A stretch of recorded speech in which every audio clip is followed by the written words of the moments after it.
नमस्कार मित्रांनो, मी आपला मित्र नंदू.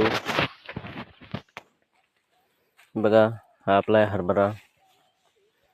आज हरभऱ्याला कोळपणी होती, आपण कोळपणी दिली आहे. बघा, कोळपणी दिली आहे आपण आपल्या हरभऱ्याला. कसा चांगल्या प्रकारे दिसतो. कोळपणी दिल्यामुळं जे बारीक तण उगवलं होतं ते पूर्णपणे मेलेलं आहे.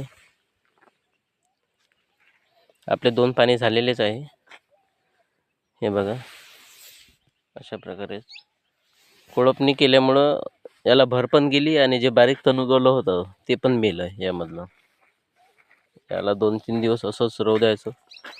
आणि जे आपलं तिसरं पाणी आहे, म्हणजे आपण 2 दिलं, एक पेरण्याच्या आधी आणि एक पेरणीनंतर, असे 2 पाणी झालेले आहे आपले.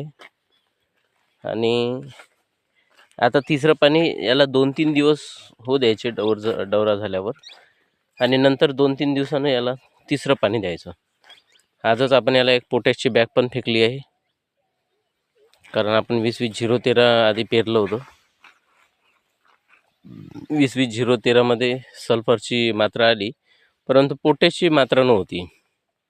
त्याच्यामुळं मग आपण याला आज 2 एकराला 1 बॅग पोटॅश फेकून दिली आहे आणि त्यावर कोळपणी म्हणजे डवरणी केली आहे. अशा प्रकारचा हा आपला 2 एकराचा प्लॉट आहे. कसं आहे मित्रांनो, 2-4 दिवसांनी याला आपण तिसरं पाणी सुरू करूया. तेव्हा आपण पाण्याचं नियोजन आपण टाकूया वेळेवर वेळोवेळी, आणि आपले व्हिडिओ पण येतच राहील. धन्यवाद मित्रांनो.